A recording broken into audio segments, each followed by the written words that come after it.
Hello folks, welcome to stock school weekend market pulse. ನಾವು last ವೀಕಲ್ಲಿ ಏನಾಗಿದೆ Indian market, global market, ಹಾಗೆ ಕಮಾಡಿಟೀಸ್ನಲ್ಲಿ ಬಂದರೆ ಗೋಲ್ಡು, ಸಿಲ್ವರು, ಕ್ರೂಡ್ ಆಯಿಲ್ ಏನಾಗಿದೆ ಅಂದ್ಬಿಟ್ಟು ಡೀಟೇಲಾಗಿ ತಿಳ್ಕೊಳ್ಳೋಣ. ಈ ವಿಡಿಯೋನ ಎಂಡ್ವರೆಗೂ ನೋಡಿ. ಇವಾಗ ನಿಫ್ಟಿ 50 ನೋಡೋಣ. ಲಾಸ್ಟ್ 1 ವೀಕಲ್ಲಿ 1.15% ಮೇಲೋಗಿದೆ. 300 ಪಾಯಿಂಟ್ಸ್ ಪಾಸಿಟಿವ್ ಅಲ್ಲಿ ಬಂದಿದೆ. ಇದಕ್ಕೇನ್ ರೀಸನ್ ಅಂದ್ರೆ ನಿಫ್ಟಿ ಆಲ್ ಟೈಮ್ ಹೈನ ರೀಚ್ ಮಾಡೋಕೆ ಬರ್ತಾ ಇದೆ. ಇದು ಲಾಸ್ಟ್ 1 ವೀಕ್ ಇಂದಾನು ನೋಡ್ತಾ ಇದೀವಿ 26,000 ನಿಯರೆಸ್ಟ್ ಅಲ್ಲಿ ಕ್ಲೋಸ್ ಆಗ್ತಾ ಇದೆ. ಲಾಸ್ಟ್ 30 ವರ್ಷದ ಡೇಟಾ ನೋಡಿದ್ರೆ ಅಂದ್ರೆ 1995 ಇಂದ 2025 ವರೆಗೂ ನಿಫ್ಟಿ 11.5% ಇಂದ 12% ವರೆಗೂ ರಿಟರ್ನ್ ಕೊಟ್ಟಿದೆ. ಇದು ನಮ್ಮ ಇಂಡಿಯನ್ ರುಪೀಸ್ ಅಲ್ಲಿ. ಅದೇ ರೀತಿ FIS ಗಳು ಡಾಲರ್ ಅಲ್ಲಿ ತಗೊಂಡ್ಬರ್ತಾರಲ್ವಾ, ಅದಕ್ಕೆ ಎಷ್ಟು ಪರ್ಸೆಂಟೇಜ್ ರಿಟರ್ನ್ ಸಿಕ್ಕಿದೆ ಅಂದ್ರೆ ಜಸ್ಟ್ 6.5%. ಯಾಕೆ ಅಂತಂದ್ರೆ ನಮಗೆ ಆಲ್ರೆಡಿ ಗೊತ್ತಿದೆ FIS ಗಳು US, ಚೈನಾ, ಜಪಾನ್ ಇಂದ ಎಲ್ಲ ನಮ್ಮ ಇಂಡಿಯನ್ ಕಂಟ್ರೀಸ್ ಅಲ್ಲಿ ಇನ್ವೆಸ್ಟ್ಮೆಂಟ್ ಮಾಡ್ತಾರೆ. ಇದನ್ನ ಡಾಲರ್ ಅಲ್ಲಿ ತಗೊಂಡ್ಬಂದು ರುಪಿಗೆ ಕನ್ವರ್ಟ್ ಮಾಡಿ ಇನ್ವೆಸ್ಟ್ ಮಾಡ್ತಾರೆ. ಮತ್ತೆ ವಾಪಸ್ ತಗೊಂಡೋಗ್ಬೇಕಾದ್ರೆ ಡಾಲರ್ಗೆ ಕನ್ವರ್ಟ್ ಮಾಡಿ ತಗೊಂಡೋಗ್ಬೇಕು. ಅವಾಗ ಅವ್ರಿಗೆ ಸಿಕ್ಕಿರೋ ರಿಟರ್ನ್ ಜಸ್ಟ್ 6.5%. ಇದು ಇಷ್ಟ್ಯಾಕೆ ಕಡಿಮೆ ಇದೆ ಡಾಲರ್ ಟರ್ಮ್ಸ್ ಅಲ್ಲಿ ಅಂದ್ರೆ ಇಂಡಿಯನ್ ರುಪೀಸ್ 1995 ಅಲ್ಲಿ 32 ರುಪೀಸ್ ಇದ್ದಿದ್ದು ಇವತ್ತು 2025 ಅಲ್ಲಿ 88 ರುಪೀಸ್ ಇದೆ. It is an depreciation. ಅಂದ್ರೆ US ಡಾಲರ್ ಮುಂದೆ ರುಪಿ ವ್ಯಾಲ್ಯೂ ಕಡಿಮೆ ಆಗ್ತಾ ಇದೆ ಅಂತ ಅರ್ಥ. ಇದರಿಂದ ನಮ್ಮ ಮಾರ್ಕೆಟ್ 11ರಿಂದ 12% ರಿಟರ್ನ್ ಕೊಟ್ಟರು ಕೂಡ ಅವ್ರು ಡಾಲರ್ ಕನ್ವರ್ಟ್ ಮಾಡಿದಾಗ ಅವ್ರಿಗೆ ಸಿಗೋದು ಜಸ್ಟ್ 6.5% ರಿಟರ್ನ್ಸ್ ಮಾತ್ರ. ಇದೇ ರೀಸನ್ಸ್ಗೆ FIS ಗಳು ರೀಸೆಂಟ್ ಆಗಿನೂ ತುಂಬಾ ಜನ ಎಕ್ಸಿಟ್ ಆಗ್ತಾ ಇದ್ರು. ಅದಲ್ಲದೆ ನಮ್ಮ ಮಾರ್ಕೆಟ್ ಲಾಸ್ಟ್ 1.5 ಇಯರ್ ಹಿಂದ್ಗಡೆಗೆ ತುಂಬಾ ಹೈಯರ್ ವ್ಯಾಲ್ಯೂಯೇಷನ್ ಟ್ರೇಡ್ ಆಗ್ತಾ ಇದೆ ಅನ್ನೋದನ್ನು ನಾವು ಕೇಳಿದ್ವಿ. These are the reasons FIS last 1 year ಇಂದ ಎಕ್ಸಿಟ್ ಆಗ್ಲಿಕ್ಕೆ. ಈಗ FIS ಹೊರಗೆ ಹೋಗ್ಲಿಕ್ಕೆ ಅದು ಒಂದು ರೀಸನ್. ಜೊತೆಗೆ ಈಗ ನಮ್ಮ ಇಂಡಿಯನ್ ಮಾರ್ಕೆಟ್ ಲಾಸ್ಟ್ 1 ಇಯರ್ ಅಲ್ಲಿ ಹೈಯರ್ ವ್ಯಾಲ್ಯೂಯೇಷನ್ ಅಲ್ಲಿ ಟ್ರೇಡ್ ಆಗ್ತಾ ಇತ್ತಲ್ವಾ, ಬಟ್ ಬೇರೆ ಎಮರ್ಜಿಂಗ್ ಮಾರ್ಕೆಟ್ಸ್ ಅಂದ್ರೆ ಚೈನಾ ಆಗಿರ್ಬೋದು, ಜಪಾನ್ ಆಗಿರ್ಬೋದು, ಜರ್ಮನ್ ಆಗಿರ್ಬೋದು, ಈ ಕಂಟ್ರೀಸ್ಗಳೆಲ್ಲ ಲೋವರ್ ವ್ಯಾಲ್ಯೂಯೇಷನ್ ಅಲ್ಲಿ ಟ್ರೇಡ್ ಆಗ್ತಾ ಇದ್ವು. ಈ ರೀಸನ್ಸ್ಗೂ ಹೊರಗಡೆ ಹೋಗಿದ್ದಾರೆ. ಅದಲ್ಲದೆ ಲಾಸ್ಟ್ 1 ಇಯರ್ ಅಲ್ಲಿ ನಾವು ನೋಡಿರ್ಬೋದು US ಮಾರ್ಕೆಟ್ ಯಾವ ರೀತಿ ಗ್ರೋ ಆಗಿದೆ ಅಂತ, ಬಿಕಾಸ್ ಆಫ್ ವ್ಯಾಲ್ಯೂಯೇಷನ್ ಇಂದ. ಸೊ ಈ ವ್ಯಾಲ್ಯೂಯೇಷನ್ಸ್ಗೋಸ್ಕರನೂ ಅವರು ಆ ಕಡೆ ಹೋಗಿರ್ಬೋದು. ಈ ವೀಕ್ ಅಲ್ಲಿ FIS ಡಾಟಾ ನೋಡಿದ್ರೆ ಪಾಸಿಟಿವ್ ಅಲ್ಲಿ ಇದೆ. 1500 crores ಅಷ್ಟು ಪಾಸಿಟಿವ್ ಅಲ್ಲಿ ಬೈ ಮಾಡಿದ್ದಾರೆ. ಹಾಗಂತ ಹೇಳ್ಬಿಟ್ಟು ಇಲ್ಲಿಂದ ಮತ್ತೆ FIS ಗಳು ಬರ್ತಾರೆ ಅಂತ ನಾನು ಕನ್ಫರ್ಮ್ ಆಗಿ ಹೇಳ್ತಾ ಇಲ್ಲ. It might be A indication ನಮಗೆ ಇಲ್ಲಿಂದ ಅವ್ರು ಬರ್ಬೋದು ಅಂತ. ಯಾಕಂದ್ರೆ ನಮ್ಮ ಕಾರ್ಪೊರೇಟ್ ರಿಸಲ್ಟ್ಸ್ ಕೂಡ ಚೆನ್ನಾಗಿ ಬರ್ತಾ ಇದ್ವು. ಅಂದ್ರೆ ಲಾಸ್ಟ್ ವಿಡಿಯೋದಲ್ಲಿ ಹೇಳ್ದಾಗೆ Q2 ರಿಸಲ್ಟ್ ಅಂದ್ರೆ Q2 ರಿಸಲ್ಟ್ ಚೆನ್ನಾಗಿ ಬಂದಿತ್ತು. ಅಂದ್ರೆ ಅಷ್ಟೇನು ಗ್ರೇಟ್ ಅಲ್ಲ, but as comparing to last 3-4 ಕ್ವಾರ್ಟರ್ಸ್ಗೆ ಇದು ಚೆನ್ನಾಗಂತ ಅನ್ಸಿತ್ತು. But great results are coming next upcoming quarters. ಇದು ಒಂದು ರೀಸನ್ ಆದ್ರೆ ಇನ್ನೊಂದು ರೀಸನ್, ಲಾಸ್ಟ್ 1 ಇಯರ್ ಇಂದನೂ ಕೂಡ ಟ್ರಂಪ್ ಇಂಡಿಯಾ ಮೇಲೆ ಹಾಕಿದ ತಾರೀಫ್ದು ಟ್ರೇಡ್ ಡೀಲ್ ಆಗುತ್ತೆ ಅಂತ ನಾವು ಕೇಳ್ತಾ ಇದ್ವಿ, ಬಟ್ ಇನ್ನೂ ಕೂಡ ಆಗಿಲ್ಲ. ಆದ್ರೆ ಇವಾಗ ಏನಂತ ಸುದ್ದಿ ಅಂದ್ರೆ 50% ಟ್ಯಾರಿಫ್ ಇಂದ 15% ಟ್ಯಾರಿಫ್ಗೆ ಡಿಕ್ರೀಸ್ ಮಾಡಬಹುದು ಅನ್ನೋದು ಪಾಸಿಟಿವ್ ನ್ಯೂಸ್ ಇದೆ. ಇದು ಯಾವಾಗ ಬೇಕಾದ್ರೂ ಹೊರಗೆ ಬರ್ಬೋದು. It just A rumour. Last 1 year ಇಂದ ಇದ್ರ ಬಗ್ಗೆ ಮಾತುಕತೆ ಆಗ್ತಿದೆ ಅಂದ್ರೆ ಮೈಟ್ ಬಿ ಬರ್ಬೋದು. ಇದರಿಂದ ನಮ್ಮ ಮಾರ್ಕೆಟ್ ಪಾಸಿಟಿವ್ ಆಗಿ ಮೂವ್ ಆಗ್ಲಿಕ್ಕೂ ಇದು ಒಂದು ರೀಸನ್ ಇರ್ಬೋದು. ನೀವು ಇವಾಗ ಕೇಳಿರ್ಬೋದು ನಿಫ್ಟಿ 50 ಚೆನ್ನಾಗಿ ಮೇಲೋಗ್ತಿದೆ ಅಂತ. ಆದ್ರೆ ನಾವಿಲ್ಲೊಂದು ಅರ್ಥ ಮಾಡ್ಕೋಬೇಕು, ನಿಫ್ಟಿ 50 ನಲ್ಲಿರುವಂತ ಟಾಪ್ 50 ಕಂಪನೀಸ್ಗಳು ಮಾತ್ರ ಮೇಲೋಗ್ತಾ ಇದೆ. As comparing to small cap index ಮತ್ತೆ ಮಿಡ್ ಕ್ಯಾಪ್ ಇಂಡೆಕ್ಸ್ ನ ಕಂಪೇರ್ ಮಾಡಿದ್ರೆ ನಿಫ್ಟಿ 50 ಚೆನ್ನಾಗಿ ಮೇಲೋಗಿದೆ. ಆದ್ರೆ ಮಿಡ್ ಅಂಡ್ ಸ್ಮಾಲ್ ಕ್ಯಾಪ್ ಅಥವಾ ಮೈಕ್ರೋ ಕ್ಯಾಪ್ ನ ನೋಡಿದ್ರೆ ಅವಿನ್ನ ಸ್ಟ್ರಗಲ್ ಬೀಳ್ತಾ ಇದಾವೆ. ಯಾಕೆ ಈ ತರ ಆಗ್ತಾ ಇದೆ ಅಂದ್ರೆ ನಮ್ಮ ರಿಟೇಲ್ ಇನ್ವೆಸ್ಟರ್ಸ್ ತುಂಬಾ ಜನ IPO ದಲ್ಲಿ ಎಂಟ್ರಿ ಆಗ್ಲಿಕ್ಕೆ ಟ್ರೈ ಮಾಡ್ತಾ ಇದ್ದಾರೆ. ಬಟ್ IPO ದಲ್ಲಿ ಸಿಗ್ಲಿಲ್ಲ ಅಂದ ತಕ್ಷಣನೇ ಸೆಕೆಂಡರಿ ಮಾರ್ಕೆಟಿಗೆ ಬಂದ ತಕ್ಷಣ ಅಲ್ಲಿ ಎಂಟ್ರಿ ಆಗಿ ಟ್ರೈ ಮಾಡ್ತಾ ಇದ್ದಾರೆ. ಮೋಸ್ಟ್ ಆಫ್ ದ ಲಿಕ್ವಿಡಿಟಿ ಇಲ್ಲೇ ಹೋಗ್ತಾ ಇದೆ. ನೀವು ನೋಡಿರ್ಬೋದು ರೀಸೆಂಟ್ ಆಗಿ Groww, physics Wallah, Lenskart ಈ ತರ IPOಗಳು ಬಂದಿರೋದನ್ನ, ಅವು ಹೈಯರ್ ವ್ಯಾಲ್ಯೂಯೇಷನ್ ಅಲ್ಲಿ ಲೀಸ್ಟ್ ಆಗಿರೋದನ್ನ ನೋಡಿರ್ತೀರಾ. ಆದ್ರೆ ಆಫ್ಟರ್ ಸಮ್ ಡೇಸ್ ಅಂದ್ರೆ ಗ್ರೋ ಬಂದು ಜಸ್ಟ್ 10 ಡೇಸ್ ಆಗಿದೆ. ಈ 10 ಡೇಸ್ ಅಲ್ಲಿ ತುಂಬಾ ಚೆನ್ನಾಗಿ 50-60% ರಿಟರ್ನ್ ಕೊಡ್ತು, ಬಟ್ ಅಲ್ಲಿಂದ ಡೌನ್ ಫಾಲ್ ಟರ್ನ್ ಆಗಿದೆ. ಬಟ್ ಇಲ್ಲಿ ನಾನು ನಿಮಗೆ ಏನ್ ಹೇಳಕ್ ಇಷ್ಟಪಡ್ತೀನಿ ಅಂದ್ರೆ IPO ದಲ್ಲಿ ಬರೋ ಕಂಪ್ನೀಸ್ಗಳಿಗೆ ಇನ್ವೆಸ್ಟ್ ಮಾಡ್ಬೇಕಿದ್ದೀರಾ ಅಂತ ಅಂದ್ರೆ ಒಂದೇ ಸರ್ತಿಗೆನೆ IPO ದಲ್ಲಿ ಅಪ್ಲೈ ಮಾಡಬೇಡಿ, ಅಥವಾ IPO ದಲ್ಲಿ ಸಿಕ್ಕಿಲ್ಲ ಅಂದ ತಕ್ಷಣನೇ ಸೆಕೆಂಡರಿ ಮಾರ್ಕೆಟಿಗೆ ಬಂದ ತಕ್ಷಣನೇ ಅಪ್ಲೈ ಮಾಡಬೇಡಿ. ಯಾಕೆ ಅಂತಂದ್ರೆ ಅವು ಬಂದಾಗ 2-3 ಡೇಸ್ ಚೆನ್ನಾಗೇ ಪರ್ಫಾರ್ಮ್ ಮಾಡಿರ್ತವೆ, ಬಟ್ ಅಲ್ಲಿಂದ ರಿಯಲ್ ಟರ್ಮ್ ಸ್ಟಾರ್ಟ್ ಆಗುತ್ತೆ. ನೀವು ನಿಜವಾಗ್ಲೂ ಒಂದು ಕಂಪ್ನಿನಲ್ಲಿ ಇನ್ವೆಸ್ಟ್ ಮಾಡ್ಬೇಕಂದ್ರೆ ಲಾಂಗ್ ಟರ್ಮ್ ವಿಷನ್ ಇಟ್ಕೊಳ್ಳಿ.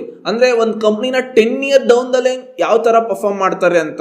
ಅವಾಗ ನಿಮಗೆ ಸ್ವಲ್ಪ ದಿನ ವೆಯ್ಟ್ ಮಾಡಿ ಅದ್ರದ್ದು ಫೇರ್ ವ್ಯಾಲ್ಯೂಯೇಷನ್ ಗೊತ್ತಾಗುತ್ತೆ, ಅವಾಗ ಎಂಟ್ರಿ ಆಗಿ. ಅದನ್ನ ಬಿಟ್ಟು ಮಾರ್ಕೆಟ್ ಅಲ್ಲಿ ಬಂದ ತಕ್ಷಣನೇ ಆ ಹೈಪ್ ನ ನೋಡ್ಬಿಟ್ಟು 2% 5% ಎವ್ರಿ ಡೇ ಮೇಲೋಗ್ತಾ ಇರೋದನ್ನ ನೋಡ್ಬಿಟ್ಟು ನೀವೇನಾದ್ರೂ ಎಂಟ್ರಿ ಆದ್ರೆ ನೀವು ಟ್ರ್ಯಾಪ್ ಅಲ್ಲಿ ಸಿಕ್ಕಾಕೊಳ್ತೀರಾ. ಎಕ್ಸಾಂಪಲ್ಗೆ ನೈಕಾ 2-3 ವರ್ಷ ಆಯ್ತು IPO ದಲ್ಲಿ ಬಂದಿರೋ ಪ್ರೈಸ್ಗೆ ಇನ್ನ ರೀಚ್ ಆಗಕ್ಕಾಗಿಲ್ಲ. ಯಾರ್ಯಾರು ಅನ್ಕೊಂಡಿದ್ರಲ್ವಾ ಈ ಕಂಪ್ನಿ ಹಂಗ್ ಗ್ರೋ ಆಗುತ್ತೆ, ಇಷ್ಟು ಚೆನ್ನಾಗಿ ಮೇಲೋಗುತ್ತೆ ಅಂತ, ಬಟ್ ಇವತ್ತು ಅವ್ರು ಅಲ್ಲೇ ಇದಾರೆ.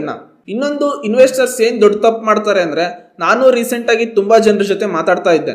ಅವ್ರು ಏನ್ ಹೇಳ್ತಾರೆ, ನಾನು ಇನ್ವೆಸ್ಟ್ ಮಾಡಿರೋದು ನಿಫ್ಟಿ 50 ಕಂಪ್ನೀಸ್ ಅಲ್ಲಿ, ಅಂದ್ರೆ ಲಾರ್ಜ್ ಕ್ಯಾಪ್ ಕಂಪ್ನೀಸ್ ಅಲ್ಲಿ, ಇದು ಕೆಳಗಡೆ ಬಂದಿದೆ ಅಂದ್ರೆ ನಾಳೆ ದಿನ ಮೇಲ್ ರಿಕವರಿ ಆಗೇ ಆಗುತ್ತೆ ಅಂತ. ಒಂದ್ ಅರ್ಥ ಮಾಡ್ಕೊಳ್ಳಿ, ಕೆಲವು ಕಂಪ್ನೀಸ್ಗಳು ಟೈಟಾನಿಕ್ ಬೋಟ್ ತರ ಒನ್ ವೇ ಅಷ್ಟೇನೆ, ಅಂದ್ರೆ ಸಿಂಕಿಂಗ್ ದ ಬೋಟ್ ಅಂತ. ಬಟ್ ಕೆಲವು ಲಾರ್ಜ್ ಕ್ಯಾಪ್ ಕಂಪ್ನೀಸ್ಗಳು ಎಲ್ಲವೂ ಒಂದೇ ತರ ಇರ್ತವೆ ಅಂತಲ್ಲ. ಕೆಲವು ಕಂಪ್ನೀಸ್ಗಳು ಕೆಳಗಡೆ ಬಂದ್ರೆ ಮೇಲೆ ಹೋಗೋದೇ ಇಲ್ಲ. ಬೈ ಎಕ್ಸಾಂಪಲ್ ಆಗಿ ತಗೊಂಡ್ರೆ ಆರ್ಕಾಮ್ ಆಗಿರ್ಬೋದು, ಎಸ್ ಬ್ಯಾಂಕ್ ಆಗಿರ್ಬೋದು, ಜೆಟ್ ಏರ್ವೇಸ್ ಆಗಿರ್ಬೋದು, ಇವೆಲ್ಲ ಕಂಪ್ನೀಸ್ಗಳು ಫಾಲ್ ಆಗಿರೋದ್ರಿಂದ ಮೇಲ್ಗಡೆ ಬರಕ್ಕೆ ಆಗಿಲ್ಲ. ಅದಕ್ಕೇನೆ ಸ್ಟಾಕ್ ಮಾರ್ಕೆಟ್ ಅಲ್ಲಿ ಲಾಂಗ್ ಟರ್ಮ್ ಇನ್ವೆಸ್ಟ್ಮೆಂಟ್ ಅಂತ ಹೇಳ್ಬಿಟ್ಟು ಒಂದೇ ಕಂಪ್ನಿನ ಹಿಡ್ಕೊಂಡು ಕೂರೋದಲ್ಲ, ಅದನ್ನ ಈಕ್ವಲಿ ಟ್ರ್ಯಾಕ್ ಮಾಡ್ತಾ ಇರಬೇಕು. ಇವಾಗ ನಿಫ್ಟಿ ನೆಕ್ಸ್ಟ್ 50 ನೋಡೋಣ. ನಾನು ಅವಾಗ್ಲೇನೆ ಹೇಳ್ದಂಗೆನೆ ನಿಫ್ಟಿ ನೆಕ್ಸ್ಟ್ 50 ಕೂಡ ಪರ್ಫಾರ್ಮ್ ಮಾಡಿಲ್ಲ. 1.69% ಡೌನ್ ಅಲ್ಲಿ ಕ್ಲೋಸ್ ಆಗಿದೆ. ಬ್ಯಾಂಕ್ ನಿಫ್ಟಿ ನೋಡೋದಾದ್ರೆ ಇದು ಚೆನ್ನಾಗಿ ಪರ್ಫಾರ್ಮ್ ಮಾಡ್ತಾ ಇದೆ. ಆಲ್ ಟೈಮ್ ಐನ ಡೇ ಬೈ ಡೇ ಬ್ರೇಕ್ ಮಾಡ್ತಾನೆ ಇದೆ. ನಾಟ್ ಓನ್ಲಿ ಬ್ಯಾಂಕ್ ನಿಫ್ಟಿ, ನಾವು PSU ಬ್ಯಾಂಕ್ಸ್ ನೋಡಿದ್ರು ಕೂಡ ಚೆನ್ನಾಗಿ ಪರ್ಫಾರ್ಮ್ ಮಾಡಿದೆ. ಇದು ಲಾಸ್ಟ್ 2000 ಇಂದ 2022 ವರ್ಗು 0 ರಿಟರ್ನ್ಸ್ ಕೊಟ್ಟಂತ PSU bank just last 3 years ಅಲ್ಲಿ 150% ರಿಟರ್ನ್ ಕೊಟ್ಟಿದೆ.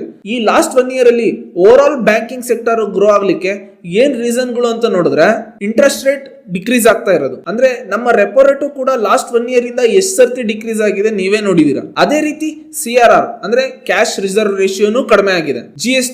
GST ಸ್ಲ್ಯಾಬ್ ನ ಕಡಿಮೆ ಮಾಡಿದ್ದು ನೀವು ನೋಡಿದೀರಾ, 2.0 modification. Income tax slab 12.75 lakhs reach ಆಗಿರೋದು ಗೊತ್ತಿದೆ. ಇದಿಷ್ಟೆಲ್ಲ ಪಾಯಿಂಟ್ ಅಷ್ಟೇ ಅಲ್ಲ, ಇನ್ಫ್ಲೇಷನ್ ಕೂಡ ಕಡಿಮೆ ಆಗಿದೆ. ಈ ರೀಸನ್ಸ್ ಇಂದ ಎಕಾನಮಿನಲ್ಲಿ ಜನರ ಕೈಯಲ್ಲಿ ತುಂಬಾ ಕ್ಯಾಶ್ ಫ್ಲೋ ಇದೆ. ಇಂಡೈರೆಕ್ಟ್ ಆಗಿ ಬ್ಯಾಂಕ್ಸ್ ಗಳಿಗೆ ಬೆನಿಫಿಟ್ ಆಗಿದೆ. ಯಾಕೆ ಅಂತಂದ್ರೆ ರೆಪೋ ರೇಟ್ ಡಿಕ್ರೀಸ್ ಆಗಿರೋದ್ರಿಂದ ಏನ್ ಮಾಡ್ತಾರೆ, ಜನ ಲೋನ್ ತಗೊಳಕ್ ಸ್ಟಾರ್ಟ್ ಮಾಡ್ತಾರೆ. ಲೋನ್ ತಗೊಂಡು ಅದನ್ನ ಅವರು ಮತ್ತೆ ಮನೇಲಿ ಇಟ್ಕೊಳ್ಳಲ್ಲ, ಯಾವ್ದಾದ್ರು ಬಿಸ್ನೆಸ್ ಮೇಲೋ ಅಥವಾ ಅವ್ರು ಏನಾದ್ರು ಪರ್ಚೇಸ್ ಮಾಡೋದು, ಮನೆ ಪರ್ಚೇಸ್ ಮಾಡೋದು ಅಥವಾ ಕಾರು ಬೈಕ್ಗಳು ಲೋನು, ಈ ತರದ್ರ ಮೇಲ್ಗಡೆ ಡಿಪೆಂಡ್ ಆಗ್ತಾ ಹೋಗ್ತಾರೆ. ಇದರಿಂದ ಏನಾಗುತ್ತೆ, ಎಕನಾಮಿನಲ್ಲಿ ಕ್ಯಾಶ್ ಫ್ಲೋ ಮತ್ತೆ ಇನ್ಕ್ರೀಸ್ ಆಗಿ ಮತ್ತೆ ಕಂಪ್ನೀಸ್ಗಳು ಗ್ರೋ ಆಗುತ್ತೆ, ಎಕನಾಮಿನೂ ಗ್ರೋ ಆಗುತ್ತೆ. ನಮ್ಮ ಎಕನಾಮಿ ಗ್ರೋ ಆಗ್ತಿದೆ ಅಂದ್ರೆ ಅರ್ಥ ಮಾಡ್ಕೊಳ್ಳಿ, ಎಲ್ಲಾ ಇಂಡಸ್ಟ್ರಿಗೂ ಕನೆಕ್ಟ್ ಆಗಿರೋದೇ ಬ್ಯಾಂಕಿಂಗ್ ಇಂಡಸ್ಟ್ರಿ. ಅದಕ್ಕೆ ಇದನ್ನ back bone of the economy ಅಂತ ಕರೀತಾರೆ. ಇವಾಗ US ನ್ಯಾಸ್ಡ್ಯಾಕ್ ನೋಡೋಣ. ನ್ಯಾಸ್ಡ್ಯಾಕ್ 100 ಲಾಸ್ಟ್ 1 ವೀಕ್ ಅಲ್ಲಿ 2.07% ಡೌನ್ ಸೈಡ್ ಅಲ್ಲಿ ಕ್ಲೋಸ್ ಆಗಿದೆ. ಇದಕ್ಕೇನ್ ರೀಸನ್ ಅಂದ್ರೆ, ನಮಗ್ ಗೊತ್ತಿದೆ ರೀಸೆಂಟ್ ಆಗಿ US ಗವರ್ಮೆಂಟ್ ಶಟ್ ಡೌನ್ ಆಗಿತ್ತು, ಅದು ಇವಾಗ ರಿಓಪನ್ ಆಗಿದೆ. ಇಷ್ಟು ದಿನ US ಎಂಪ್ಲಾಯ್ಮೆಂಟ್ ರಿಪೋರ್ಟ್ ಡೇಟಾ ಹಾಗೇನೆ ಇನ್ಫ್ಲೇಷನ್ ಡೇಟಾ ಸಿಕ್ಕಿರ್ಲಿಲ್ಲ. ಬಟ್ ಇವಾಗ ರಿಓಪನ್ ಆಗಿದ್ರಿಂದ ಇದೆಲ್ಲ ಹೊರಗಡೆ ಬಂದಿದೆ. ಇನ್ಫ್ಲೇಷನ್ ಸ್ವಲ್ಪ ರೈಸ್ ಆಗಿದೆ, ಅಂದ್ರೆ ಅವ್ರು ಯಾವಾಗ್ಲೂ 2% ಬೆಲ್ಟ್ ಅಲ್ಲಿ ಇರಬೇಕು ಅಂತ ಥಿಂಕ್ ಮಾಡ್ತಾ ಇದ್ರು, ಅದು ಇವಾಗ 3% ಅಲ್ಲಿದೆ. ಬಿಫೋರ್ ದಟ್ ಎಕನಾಮಿಸ್ಟ್ ಗಳು ಏನ್ ಥಿಂಕ್ ಮಾಡಿದ್ರು ಅಂದ್ರೆ, ಡಿಸೆಂಬರ್ ಅಲ್ಲಿ ಇನ್ನೊಂದು ರೌಂಡ್ ರೇಟ್ ಕಟ್ ಆಗ್ಬೋದು ಅಂತ ಥಿಂಕ್ ಮಾಡಿದ್ರು. ಬಟ್ ಈ ರೀಸನ್ಸ್ ಗಳನ್ನ ನೋಡಿದ್ರೆ ಮತ್ತೆ ಫೆಡ್ ರೇಟ್ ಕಟ್ ಮಾಡ್ತಾರೆ ಅಂತ ಅನ್ಕೊಳ್ಳೋದು ಜಸ್ಟ್ ಎನ್ ಇಮ್ಯಾಜಿನೇಷನ್ ಅಷ್ಟೇ. ಫೆಡ್ ರೇಟ್ ಕಟ್ ಮಾಡಿಲ್ಲ ಅಂದ್ರೆ ಇದು negative news for the market. ಯಾಕೆಂದ್ರೆ ಯಾವಾಗೆಲ್ಲ ಫೆಡ್ ರೇಟ್ ಕಟ್ ಮಾಡ್ತಾರೋ ಅವಾಗೆಲ್ಲ ಮಾರ್ಕೆಟ್ ಚೆನ್ನಾಗಿ ಪರ್ಫಾರ್ಮ್ ಮಾಡುತ್ತೆ. ಯಾವಾಗ ಫೆಡ್ ರೇಟ್ ಕಟ್ ಮಾಡಲ್ವೋ ಅವಾಗ ಇದು ನೆಗೆಟಿವ್ ಆಗಿ ಪರ್ಫಾರ್ಮ್ ಮಾಡುತ್ತೆ. ಇದಲ್ದೆ AI ಬಬಲ್ ಅಂತ ನಾವು ಕೇಳ್ತಾ ಇದ್ವಿ, ಬಟ್ ಇವಾಗ ಎನ್ವಿಡಿಯಾ ರೀಸೆಂಟ್ ರಿಸಲ್ಟ್ ನಾವು ನೋಡಿದ್ವಿ. ಅದರಲ್ಲಿ ಎನ್ವಿಡಿಯಾದ ರಿಸಲ್ಟ್ ತುಂಬಾ ಪಾಸಿಟಿವ್ ಆಗಿ ಬಂದಿದೆ. ಅವ್ರದ್ದು $5 ಟ್ರಿಲಿಯನ್ ಕಂಪನಿ ಆದ್ರೂ ಕೂಡ 60% ರೆವಿನ್ಯೂ ಗ್ರೋ ಆಗಿದೆ, ಅಂದ್ರೆ $50 ಬಿಲಿಯನ್. ಇದಕ್ಕೆ ಖುದ್ದು ಸಿಇಒನೇ ಬಂದು ಹೇಳ್ತಾ ಇದ್ದಾರೆ, it is not an over valuation, it is N fair valuation. But Google CEO Sundar Pichai ಅವರು ಒಂದ್ ಮಾತು ಹೇಳಿದ್ದಾರೆ, AI ಕಂಪನೀಸ್ಗಳು ಹೈಯರ್ ವ್ಯಾಲ್ಯೂಯೇಷನ್ ಅಲ್ಲಿದೆ, ಸ್ವಲ್ಪ ಅದ್ರ ಬಗ್ಗೆನೂ ಕನ್ಸರ್ನ್ ಕಾಣ್ತಾ ಇದೆ ಅಂತ. ಇದಕ್ಕೇನೆ ನನ್ಗೂ ಅನ್ಸುತ್ತೆ AI ಸ್ವಲ್ಪ ಹೈಯರ್ ವ್ಯಾಲ್ಯೂಯೇಷನ್, ಯಾಕಂದ್ರೆ ಎನ್ವಿಡಿಯಾ $5 ಟ್ರಿಲಿಯನ್ ಕಂಪನಿ. ಸೊ ಈ ರೀಸನ್ಸ್ ಗಳಿಗೂ US ಮಾರ್ಕೆಟ್ ಸ್ವಲ್ಪ ಕೆಳಗಡೆ ಬಂದಿದೆ. ನೆಕ್ಸ್ಟ್ ಕ್ರೂಡ್ ಆಯಿಲ್ ಬಂದ್ರೆ, ನಾನು ಲಾಸ್ಟ್ ವೀಕೆ ಹೇಳಿದ್ದೆ ಕ್ರೂಡ್ ಆಯಿಲ್ $80 ಇಂದ $60 ಆನ್ ಅಂಡ್ ಅರೌಂಡ್ ಬಂದಿತ್ತು ಅಂತ. ಬಟ್ ಈ ವೀಕಲ್ ನೋಡಿದ್ರೆ 60 ಇಂದ $56 ಬಂದಿದೆ. These are the positive news for Indian economy. ನಮ್ಮ ಮಾರ್ಕೆಟ್ ಇನ್ನ ಗ್ರೋ ಆಗ್ಲಿಕ್ಕೆ ಈ ರೀಸನ್ಸ್ ಗಳು ಪಾಯಿಂಟ್ ಆಡ್ ಆನ್ ಆಗ್ತವೆ. ನೆಕ್ಸ್ಟ್ ಗೋಲ್ಡ್ ಬಂದ್ರೆ ನಾವು ಲಾಸ್ಟ್ ವೀಕೆ ನೋಡಿದ್ವಿ ಗೋಲ್ಡ್ ಮತ್ತೆ ರಿಕವರಿ ಆಗ್ತಾ ಇದೆ ಅಂತ, ಬಟ್ ಸ್ಟಿಲ್ 3% ನೆಗೆಟಿವ್ ಅಲ್ಲಿ ಕ್ಲೋಸ್ ಆಗಿದೆ ಈ ವೀಕ್ ಅಲ್ಲಿ. ಇವಾಗ ಸಿಲ್ವರ್ ನಮಗ್ ಗೊತ್ತಿದೆ ಇದು ಆಬ್ವಿಯಸ್ಲಿ ಗೋಲ್ಡ್ ನ ಫಾಲೋ ಮಾಡುತ್ತೆ. ಸಿಲ್ವರ್ ಬಂದ್ಬಿಟ್ಟು ಇದನ್ನು ಡೌನ್ ಫಾಲ್ ಅಲ್ಲೇ ಕ್ಲೋಸ್ ಆಗಿದೆ ಆಲ್ಮೋಸ್ಟ್ 4-5% ನಷ್ಟು. ಐ ಹೋಪ್ ನಿಮಗೆ ಇವಾಗ ಇಂಡಿಯನ್ ಮಾರ್ಕೆಟ್ ಮತ್ತೆ ಗ್ಲೋಬಲ್ ಮಾರ್ಕೆಟ್ ಅಲ್ಲಿ ಏನಾಗ್ತಿದೆ ಅಂತ ಎಲ್ಲ ಅರ್ಥ ಆಗಿರ್ಬೋದು. ಇನ್ನು ನೀವೇನಾದ್ರೂ ಸಜೆಷನ್ ಕೊಡೋದಾದ್ರೂ ಕೊಡ್ಬೋದು, ನಾವು ಅದನ್ನ ಅಡಾಪ್ಟ್ ಮಾಡ್ಕೊಳ್ತೀವಿ. ನೀವು ರೀಸೆಂಟ್ ಆಗಿ ನೋಡಿರ್ಬೋದು ಜಪಾನ್ ಈಲ್ಡ್ ಇನ್ಕ್ರೀಸ್ ಆಗಿದ್ರಿಂದ ಲಾಸ್ಟ್ 30 years ಇಂದ ಮೇಲ್ ಹೋಗದೆ ಇರುವಂತ ಮಾರ್ಕೆಟ್ ಇವಾಗ ಮೇಲ್ ಹೋಗ್ತಾ ಇದೆ. ಇದರಿಂದ ನಮಗೇನ್ ಇಂಪ್ಯಾಕ್ಟ್ ಆಗುತ್ತೆ, ಗ್ಲೋಬಲ್ ಮಾರ್ಕೆಟ್ ಅಲ್ಲಿ ಏನ್ ಇಂಪ್ಯಾಕ್ಟ್ ಆಗುತ್ತೆ ಅಂತ ನಿಮಗೇನಾದ್ರೂ ಕ್ಯೂರಿಯಾಸಿಟಿಯಿಂದ ತಿಳ್ಕೊಬೇಕಂತ ಅಂದ್ರೆ ಜಪಾನ್ ಅಂತ ಕಮೆಂಟ್ ಮಾಡಿ, ನಾನು ಅದ್ರ ಬಗ್ಗೆನೇ ಒಂದು ವಿಡಿಯೋ ಮಾಡ್ತೀನಿ. Thank you for watching stock school.